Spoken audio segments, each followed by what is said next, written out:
dañuy bàyyi voilà Adja soxna na def poser question yi amoon yi. Du coup, la première question, c'était, par exemple, quand les gens disent qu'on ne peut plus et gay en même temps, ou souvent, au Sénégal, ils disent 1 heure après Timis, on peut plus gay. En fait, je voulais comprendre sur quel dalil il se basait quoi, dans ce que nous on a vu. Parce que là, la seule chose qu'on a vue, c'était la partie là, du hadith 559 avec Khatta. Mais ça, c'est précisé que c'est pour qu'une personne malade. Du coup, la question, c'est du coup, pour ceux qui disent ça, ça vient d'où? alhamdulillah wassalatu wassalamu ala rasulillah wa ala alihi wa sahbihi wa man wala amma ba'd waxtu timis ak waxtu gée am na lu ñuy tuddee waxtu uzr te souvent loolu ci fuqaha Shafi'i yi ñoo koy faral di gën di jëfandikoo rahmahumullah boole gi ñuy boole timis ak gée ak boole bi ñuy boole tisbaar ak tàkkusaan ci julli ci wàllu tukki ak ci bu dee taw bu foor bu dee ci fuqaha maliki rahmatullah alayhim ñu koy def surtout bu dee pour taw ci diggante timis ak gée am na sax lu ñu soloo ci imaamu Malik rahimahullah mu ne Madina rek la dagan ñu def ko loolu donte loolu lu daif lu wér maanaam lu amul doole ci mazhab bi loolu xam nañ ko maanaam ak daj boole bi ñuy boole bu nekk nit ñi nekkee Arafa ak bu ñu nekkee Muzdalifa ak it boole bi ñuy boole ñaar yooyu suñu nekkee tukki beneen bi ñu wuute xaqiqatan mooy bi ñu doon wax maanaam mooy bi li ñuy tuddee mooy ndax dinañ ko def comme ni nga xam ne noonu lañ ko gisee woon ci suñu jotaay boobu maanaam am na ñaari jotaay gisoon nañ ko mais yenent bi sallallahu alayhi wa sallam comme mooy xadis Seydina Ibn Abbas radiyallahu ta'ala anhu salla nabi sallallahu alayhi wa sallam sab'an wa thamaniyan al maghriba wal isha wa dhuhra wal asra min ghayri xawfin wala matar yenent bi sallallahu alayhi wa sallam julli na juróom-ñaari rakka ak juróom-ñetti rakka tisbaar ak takkusaan ak timis ak gée ak tisbaar ak takkusaan te ragal taxutoon te it taw taxutoon am na ci reneen waaye min xayri xawfin wala safar te ragal taxut niki noonu tukki taxut loolu lu ñu xam la maanaam le fait que ne bu ñuy boole tukki dañ leen di boole te loolu gis nañ lu dul benn ñaari yenent bi def sallallahu alayhi wasallam boole na leen Muzdalifa timis ak gée naka noonu boole na leen tisbaar ak takkusaan et cetera maanaam loolu lu ñu xam la xadis yi koy wax bëri nañ kon ñoom ñaar dañuy xam ne ñoom dañoo bokk am na lu ñu bokk ci waxtu te moom mooy daruri sauf que sa question bi mooy lu tax kon ñuy mën di julli timis ne buñ jullee timis buñ ci tegee waxtu 1 heure de temps dañuy mën a julli gee loolu mooy li nga xam ne teguwul ci dara te loolu du xam-xam du dara wax loo rek boo xam ne nit ñi dañ koy wax awaam yi te loolu wirul sax xatta biir Sénégal amul benn moment ci at bi boo xamante ne timis juste 1 heure de temps après guerre amul au pire des cas dina dem ba ay 1 heure et quart dina weesu 1 heure et quart au pire des cas day weesu 1 heure et quart ce qui fait que ku julli timis xaar 1 heure nga julli gee amoo julliwuloo gee loolu moom dafa war a leer nañ parce que teguwul ci dara loolu ci ay wax rek la tegu nii waxtu rek ak géede timis de boo jullee timis am na sax ñuy dem ba exagéré ba ni bu ma jullee timis rek man ba toogee tuuti rek mën naa julli gee loolu teguwul ci dara gée mi ngi tàmbalee ci maghribu shafaq loolu gisoon nañ ko gis nañ ne waxtu gée mi ngi tàmbalee ci maghribu shafaq mooy bu xonk-xonk yi dañee carrément mu am beneen mbir bu mat a leeral mooy léegi suñu dëkk yi dañu am pollution lumineuse suñu dëkk yi presque léegi yëpp noonu lañ mel dañu am pollution lumineuse àll ba rek ko amul ce qui fait que day nuru ne xonk yi dañ ne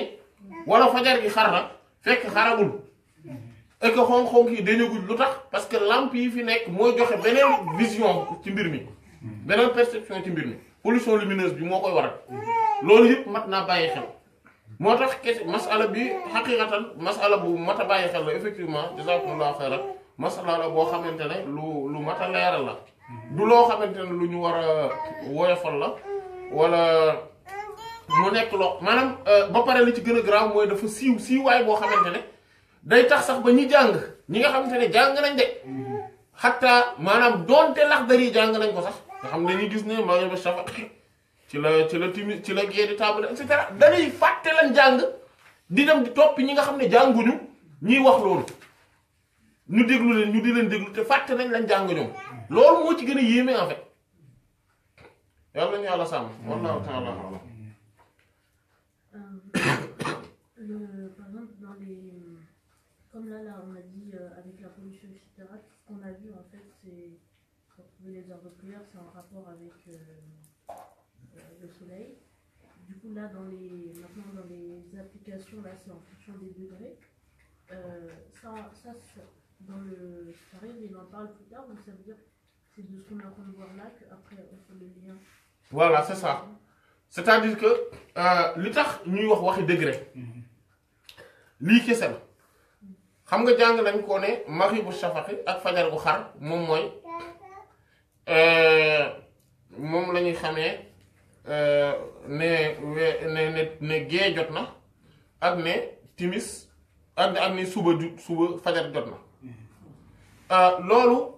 ci langage astronomique yi dañ ko tuddee crépuscule loolu crépuscule lañ koy tuddee mooy ëbb ak crépuscule maanaam ñun ci langage kii bi ñuy utiliser maanaam langage familier bi ñuy utiliser nit ki bu nee la timis moo am ak fajar maanaam mooy crépuscule ak ëbb sauf que domaine astronomique bi ñoom crépuscule rek la ñuy wax c'est-à-dire que dañ koy tuddee crépuscule astronomique mooy lan mooy tombeek moment bi xonk-xonk yi di deñ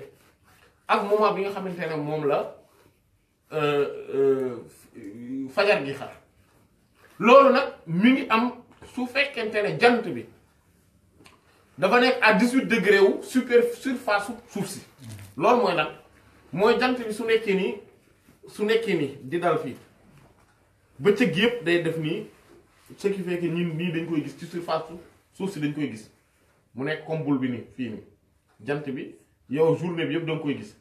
léegi bu demee ba def nii jant bi day fàddu maanaam mooy sona léegi man mi nekk fii dootuma ko gisati ndax léegi jant bi fii la ne may commencé di gis mais damay gis trace yi mu fi bàyyi ci asamaan si mooy xonk-xonk yi mais jant bi comme day continuer maanaam wala bu la neexee nga ne suuf si mooy def nii benn la en fait liñ ci sens bi benn la buñ demee ba nga xam ne xonk-xonk yi dañuy deñ carrément day fekk jant bi mi ngi ci 18 degré à surface suuf si fii nii comme moment boobu lay deñ te loolu mooy maghribu shafaqi et que bu fajar gi xar tam day fekk ne jant bi mi ngi à 18 degré ci fajar gi moo tax ngay gis lu weex li lu ñuul li ak lu weex li donc beneen mbir bi ma ta fàttali foofu mooy ne benn phénomène géographique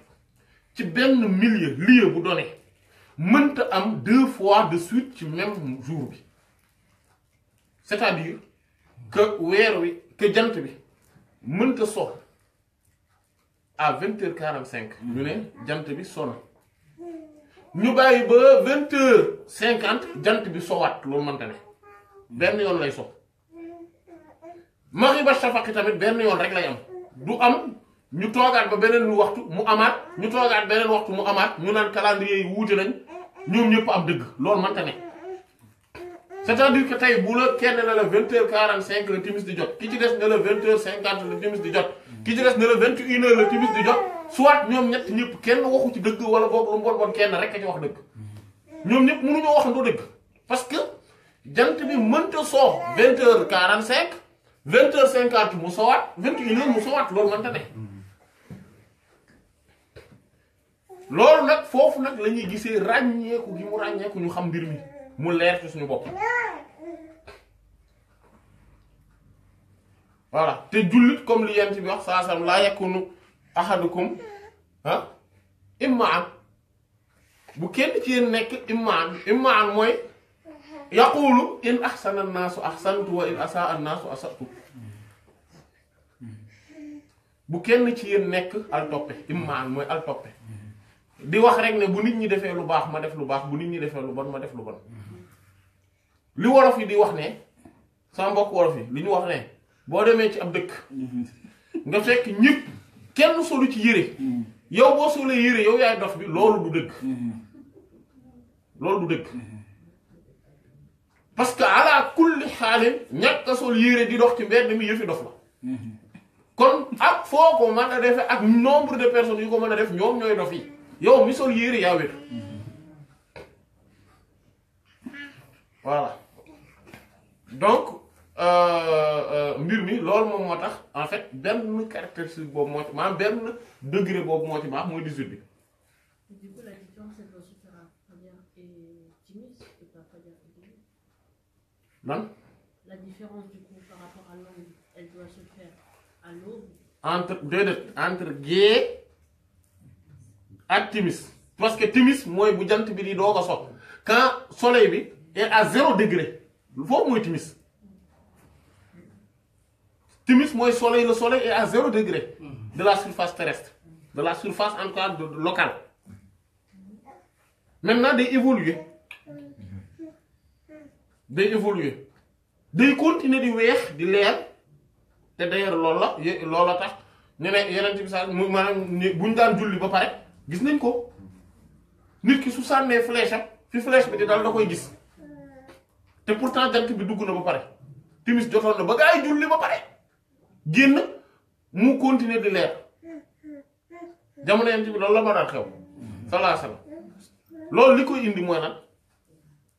mooy ne parce que su soleil bi duggee jant bi su jant bi soowee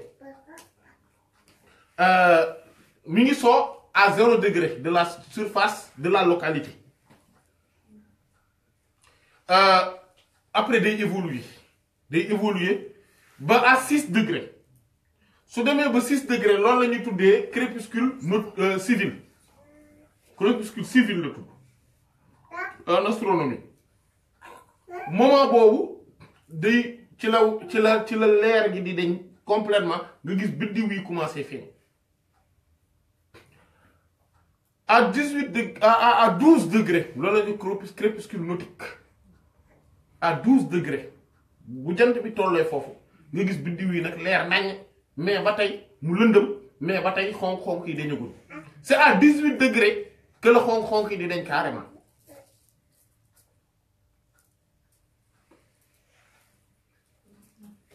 ainsi de suite bu dee fajar bi noonu la demee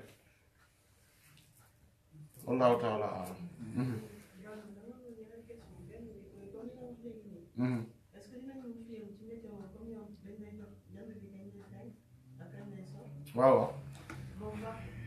waaw ñoom seen xam-xam de dafay leer nag man personnellement vérifié naa ko surtout bi ma dëkkee 14e étage fële dëkk bu naka la tudd États-Unis fi ma neen nekk noonu ci kaw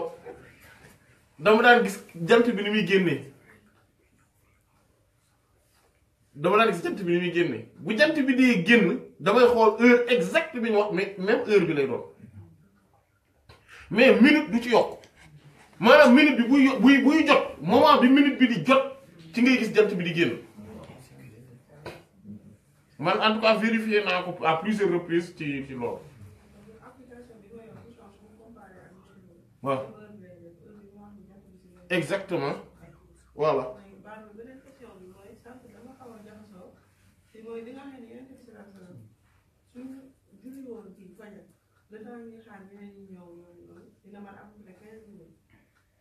waaw maanaam 50 aaya lañ ci maanaam moment bi ñuy noddu ak moment bi ñuy julli fajar voilà waaw après 50 aaya boo ko nattee effectivement après un quart d'heure la.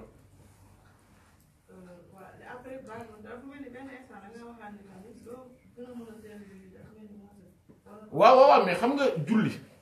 nit ñi suñ koy def imaginer ñu noddu ci jàkka ji nit ñi ñi ngi ci seen kër doon xëdd imaginer est-ce que dañuy noddu rek daal di taxaw kàbbar déedéet foog ñu bàyyi nit ñi julli ñaari rakkay fajar foog ñu bàyyi ñi nekk ci seen kër yi daal di ñëw mën a dox ñëw ci biir kër jàkka ji foog ñu xaarante boobu loolu moom moo indi 15 minutes yooyu loolu la mais du voilà waaw boo jullee rek mën nga julli buy jot rek mën nga ko cee teg nga julli sa ñaari rakkay fajar rek mën nga enchaîner comme nu mu la neexee wallahu ta'ala. Après, c'était quand on a vu les rakas, qu'une raka, ça se compte à partir du moment où on se lève le ruku. Waaw. Est-ce que ça, c'est tous les mazhab? Waaw. Et ça, par contre, le dalil, ça, nous, on l'a pris comme... parce que baatu raka moo tax baatu raka ñu tuddee ko raka ndax mi ngi jóge ci rukkoo loolu moom moo tax ñuy raka di façon ci raka ba pare beneen bi ci des mooy ijma tamit beneen dalil la ijma mooy le consensus communautaire l'unanimité des savants wallahu ta'ala.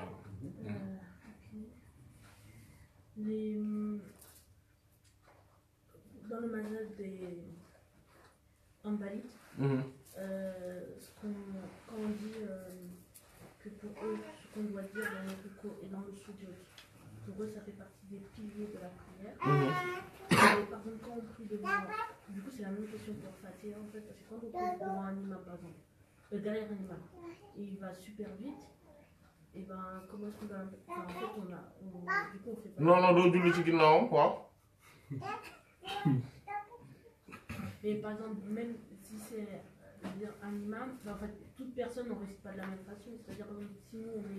on va finir la Fatiha ou. xam nga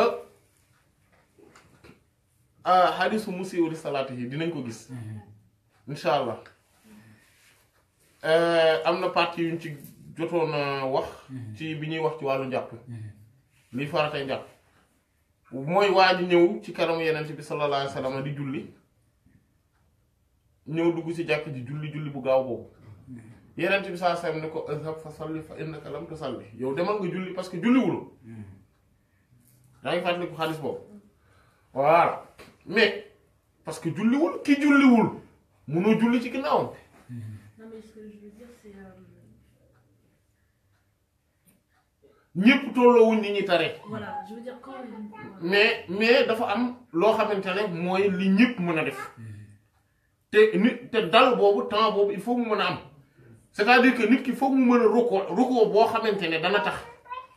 ki ko séen dina xam ne kee dafa rukkoo et stable na ci loolu et que lii la def mais rukkoo boo xam ne waaj danaan nii moment bi muy yëkkati ko moom lay sujjootaat ak yu mel noonu. En fait, ma question c'est de savoir si par exemple quand on fait la prière, bon, lui il fait correct, mais nous on est un peu plus lent, par exemple le temps de. waaw non attention su fekkente ne loolu su dee yow de benn yoon mën nga ko cee wax subhaana rabbiyal azim benn yoon bu jub te correct baax na. loolu tax xanaa bi lay rahmatullah ñoom biñ nee farata la ñoom dañ cee teg ne par contre benn bi mooy farata alors que ñeneen ñi ci des. temps bi nga war a wax mbir mi ñetti yoon mooy farata temps bi mooy farata mais que wax ji ci jëmmi boppam du farata maanaam ci ñi ci des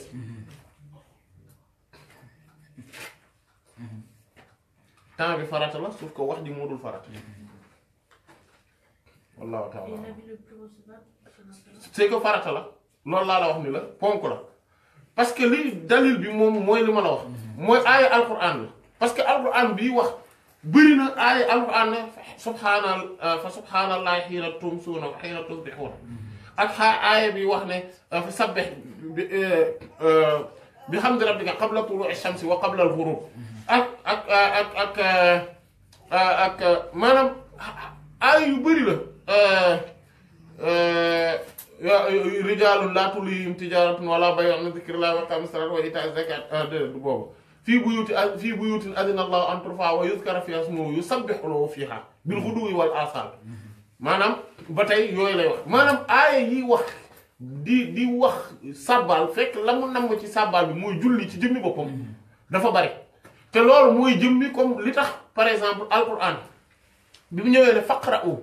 maa tayassara min alquran jàng leen li jàppandi ci alquran yeneen bi sallallahu alayhi wasallam ñëw ne la salaata liman lam yaqra bi ummul kitab julli kii jàngul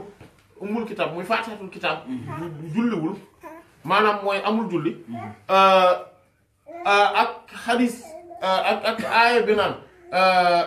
wasjud waqtarib sujjóotal te nga sàkk jege sa borom ak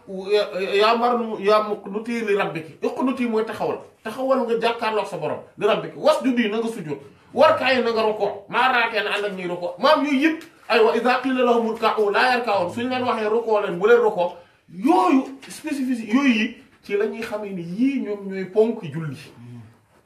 yii ñooy ponki julli mais yooyu noonu gënuñoo for sabbih bihamdi rabbika ba pare ñu xam ne ay subhaanallah boobu noonu te ñu xam ne liñ ci namm du leneen lu bokkut ak sàbbaal bi ñuy sàbbaal bu ñu rukkooyee ak bu ñu sujjóotee loolu li muy tegtale xaqiiqatan moom mooy ne dafay nekk farata dafay nekk ponk d'ailleurs sax loolu yaxu alquran la ne dañuy sàbbaal jamono jooju mais faatiha ci jëmmi boppam dañ koy tari ci biir julli gi du yaxu alquran ànd ak loolu yëpp def nañ ko ponk te pourtant sàbbaal yi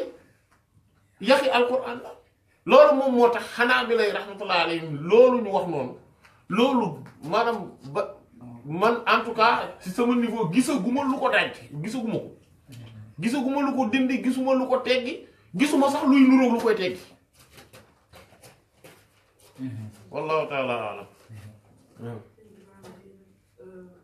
dama bëggoon laaj ndax ñoom li ñu wax ni farata la il faut forcément nekk nga wax wala bépp xeet sàbbaal boo wax dina baax parce que man xam naa personnellement ñi nga xam ne suñu société dina am naa du la def non sàbbaal bi ci boppam parce que alquran baatu sàbbaal la jëfandikoo mi ngi mel ne rek tey comme bi alquran naan bi mu jeexale sóoratul Isra qul ud'u llaha aw ud'u rahmaana ayyanmaa tad'uu falahul asmaa'ul husnaa wa laa tajhar bi salaatika wa laa tuxaafit bihaa wabtaghi bayna dhaalika sabiilaa wa sabbih bihamdi qul alhamdulillaahi allazii lam yattakhidh waladan wa lam yakun lahu shariikun fil mulki wa lam yakun lahu waliyyun mina dhulli ba pare mu ne wa kabbirhu takbiiran na nga kabbaar takbiiran kabbar googu kabbar dafa nekk farata ci julli masalan tey bu ne allahu akbar mais ku ne allahu azam yàlla moo gën a màgg mais pourtant li mu wax jegewantoo nag baatu allahu akbar ak allahu kabir mais taxul mu am julli maanaam jëmmi sàbbaal bi maintenant nag après loolu borom xam-xam yi wuute nañ ci moo tax sàbbaal bi farata la wala du farata borom xam-xam yi wuute nañ ci loolu moom moo tax mënuñu juger ci loolu yàqu julliku nit ci mbir moomu mais rek dañuy wax ne dafa ràññeeku ne yeneen bi ci boppam moo ko wax sallallahu alayhi wa sallam bi subhaan fa sabbih isma rabbikal a'la wàccee daf ne ij'aluha fi sujudikum jël leen baat bi sabbih isma rabbikal a'la ngeen def ko ci seen sujjóot yi moo tax ñu naan subhaana rabbiyal a'la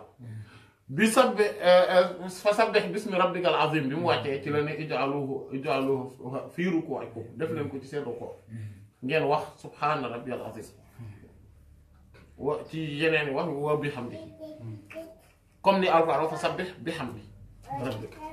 donc loolu moo tax ñu koy def loolu nag mooy wane ni loolu mooy li gën a dëgër loolu tegtalewul ne ku ko defut dañuy àtte ne sa julli baaxul wallahu ta'ala a'lam.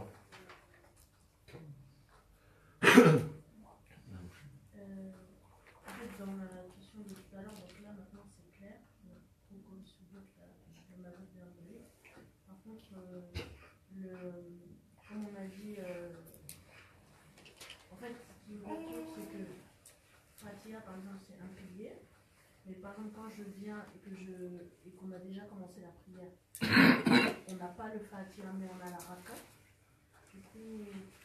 en fait, on a une Raka sans avoir le pilier. Voilà. Parce que loolu dafa bokk ci li nga xamante ne ruxsa la maanaam dañ ko woyofal ci biir mbir mi comme que ruku bi ci la rakka bi di façon donc tari bi nga xamante ne moom ngay tari Faatiha amuloo temps bi wala defoo ko loolu yàqul mbir mi loolu moom it loolu yàqul mbir mi ndax Yonent bi sallallahu alayhi wasallam moo ko jàngalee noonu moo tax mais moom ci boppam moo ne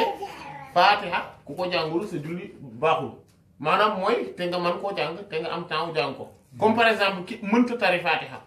kooku bu fekkente ne amul feneen kenn ku ko jiite amul fenn fu mu nekk mais kooku day julli te du tari Faatiha te jullam day baax mais c'est parce que dem nga ba dab nga rakkaa bi et que dab nga rakkaa bi ci biir rukkoo bi loolu moom moo tax nga mën a julli ci sans problème ci ak loolu maanaam xam naa gis naa sa questionnement fi mu nekkee mais sauf que woyofal la loolu woyofal la tey boo nekkoon boroom xam-xam yi dañuy wuute su fekkoonte ne dama nekk tey par exemple bu ma taxawoon imam bi jiite ma te tariwuma Faatiha moom mu tari Faatiha loolu boroom xam-xam yi dañuy wuute ndax julli kooku baax na wala déet daf ci bëri sax ñoo xamante ne lii te loolu sax amaan na mooy li gën a dëgër mooy ni julli ba day waaji julliwul la parce que tariwul Faatiha ndax yeneen bi dañuy salaam laa salaata liman lam yaqra bi faatihatil kitaab ki tariwul Faatiha julliwul moo tax même bu ko imam moo tax Seydina Abu Hurayra radiyallahu anhu bi mu solowee xadis boobu ne yeneen bi salaam daf ne ayyama salaatin lam yuqra fiha bi faatihatil kitaab fa hiya xidaajun ghayru tamam képp koo xamante ne dafa bépp julli boo xamante ne dañ fa julli te tariwuñ ko Faatiha julli googu dafa avorté matul dafa avorté moo ko ñetti yoon xidaajun xayru tamam matul ba mu ko waxee Hadrami bi ne ko mais kon nu may def bu fekkente ne imam bi daf mu jiite ko mu ne ko iqra'hu fii nafsika yaa Farisi jàng ko ci sa bopp maanaam jarum nga koy wax ci kaw mais na nga ko tari quand même maanaam loolu mooy tegtale ne saxaaba yi même ñu yeneen dem saa doon jàngal mbir mi ñoom ni ñu déggee mbir mi mooy ne Faatiha dañ ko war a jàng et que buñ ko jàngul julli bi du mat amma hadis bi wax naan man kaana lahu imaamun fa qiraatul imaam lahu qiraa képp ku am imaam njàngum imaam bi mooy njàngam hadis boobu wérul loolu ak imaam Ibnul Jawzi ne ci naka la al ahadisul mutawaahiya ne maanaam de toute façon hadis boobu wérul te loolu lu dul benn di ñaar ci borom xam-xam yi rahmatullah noonu lañ ko saxale wallahu ta'ala waaw. non foofu mook rukoo bi ñoo yem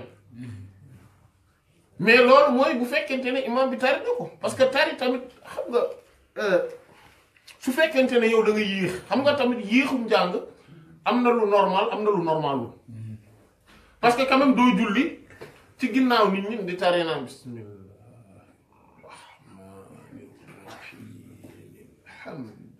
non doo pare c'est évident que imam bi dina rukkoo te doo pare voilà mais njàng mu yam tey bu ñuy wax naan sahaaba yi radiyallahu anhum comme hadith bi ñu jot a gis léegi bi muy wax naan lu tolloog juróom fukki aaya et cetera xam nañ ni ñëpp tolloowuñ ni ñuy jàngee aaya alquran yi mais xam nañ ni am na moyen am na loo xamante ne lii mooy li jaaru nit ñi ki ni koy jànge voilà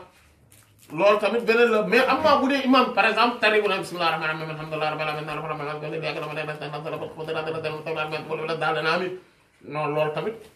dum njàng mu jaadu loolu dum njàng mu jaadu voilà loolu dum njàng mu jaadu waaye tamit benn bu ci nekk ak voilà kenn ala kulli xaalit bu fekkente ne njàng mi jaadu na mais sauf que li ngeen rawantee bëriwul yow mën ngaa daal di yeggal comme Seydina Abdullah ibn Mas'ud li mu wax radiyallahu anhu mu ne man damay yeggale après ma fekk ko ci rukkoo bi sauf que loolu après loolu ijtihaad la bu mu def mais li Yonent bi sallallahu alayhi wasallam bu ñu xoolee ni muy doon waxe daf doon wax naan na nga da doon wax naan parce que avant ñoom Seydina Muaz radiyallahu anhu mu ne ñoom dañ daan ñëw ci julli ci yéen ginnaaw Yonent bi sallallahu alayhi wasallam avant ñoom li ñu daan def bu ñu daan julli bu ñu leen fekkee ñu raw leen dañuy ñëw bëgg a dab lépp comme tey nga ñëw fekk ñaareelu rakka bi yow da ngay ñëw kàbbar tàmbalee ci premier rakka bi di gaawtu pour dab leen Yonent bi sallallahu alayhi wasallam ne nag déedéet daal ni innamaa ju'ila al imaamu li yu'tamma bi imaam bi defuñu ko lu dul ngir ñu mën koo ñu du ko roy kon fa iza kabbara fa kabbiru suy kàbbar na ngeen kàbbar fa iza qara'a fa amsiku suy jàng na ngeen noppi voilà wa iza qaala sami allahu liman hamida fa qulu rabbana wa lakal hamd su waxee sami allahu liman hamida ngeen wax rabbana wa lakal hamd wa iza sajada fasjudu su sujjóotee ngeen sujjóot lu mu def leen ko après mu ne wa ma faatakum mu ne wa ma adraktum fa sallu wa ma faatakum fa atimmu lépp loo xamante ne dab ngeen ko fekkee ngeen ko ni ngeen ko julli ak moom loo leen fekkewul ngeen après ngeen fay ko ngeen mottali ko mu jeex voilà.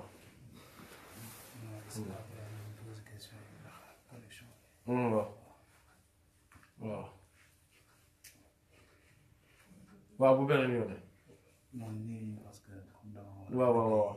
waaw mais est-ce que kon ñu bàyyi après beneen yoon ñu yéegal insha allah wallahu ta'ala a'lam wa sallallahu ala sayyidina muhammadin wa ala alihi wa sahbihi ajma'in subhana rabbika rabbil izzati amma yasifun wa salamun ala al mursalin walhamdulillahi rabbil alamin